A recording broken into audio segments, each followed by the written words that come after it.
For this installation, you will need a heat gun, 00 Phillips screwdriver, a metal prying tool, a flathead screwdriver, a plastic opening tool, and not pictured is liquid adhesive such as superglue or double-sided tape.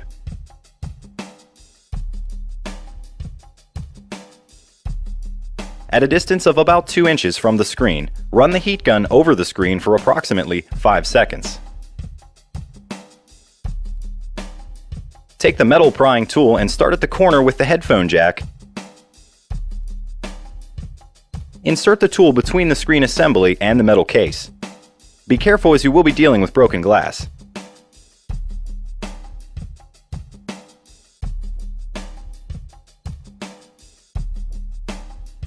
Start to remove the screen by sliding the tool along the edges as shown.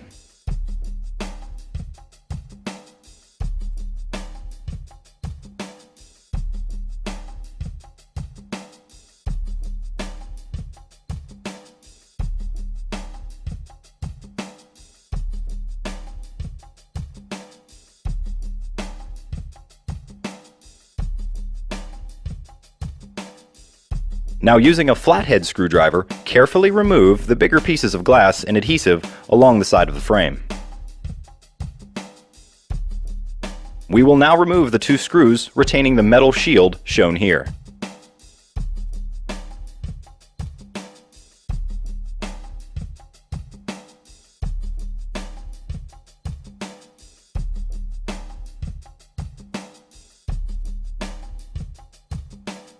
Now carefully remove the metal shield.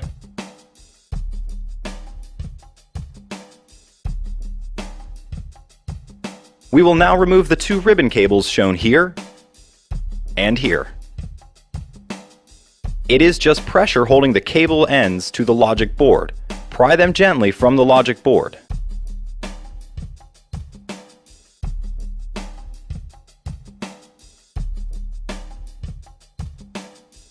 There is a small amount of adhesive on the cables themselves. Gently peel them when removing the screen assembly.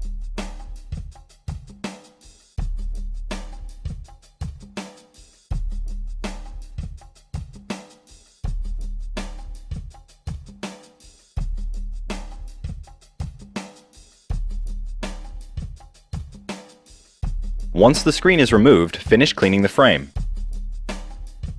Any amount of debris at all will cause the new screen to be lifted.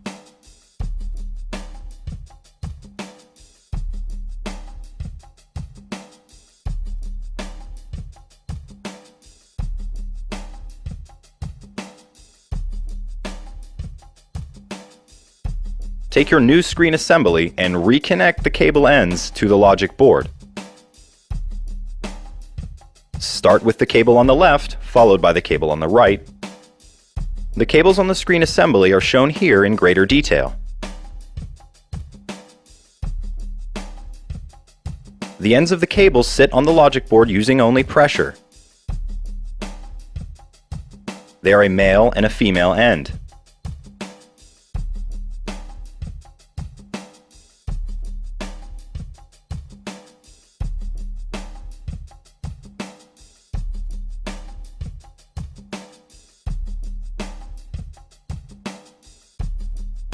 Remove the small white adhesive strip on the cables before proceeding.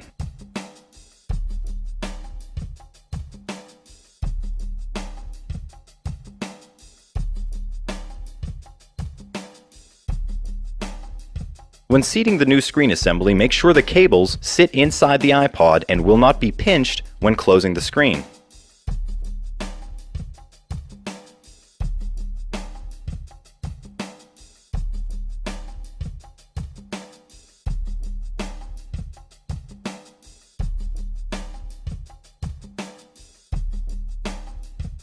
We now reinstall the metal plate and the 2 screws retaining it.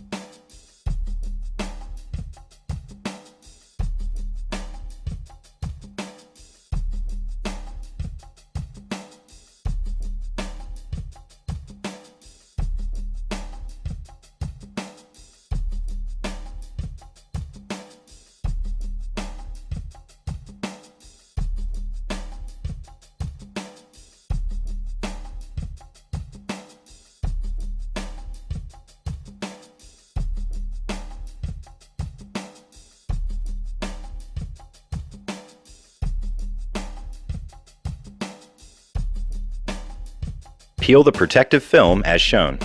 You may want to close the screen before permanently sealing it with glue or tape, just to ensure you have a proper fit.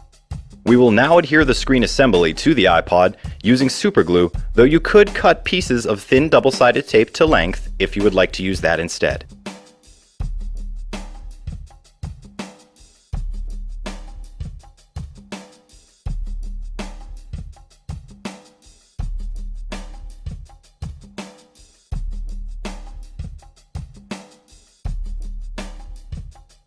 Now turn the iPod to get to the left side of the iPod and apply your adhesive there as well.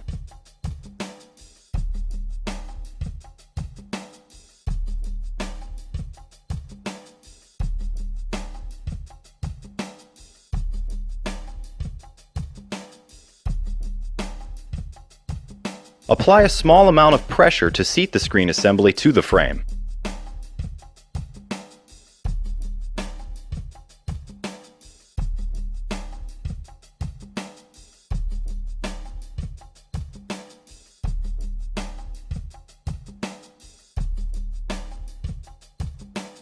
After waiting a moment for the adhesive to dry, turn on the iPod and test your work.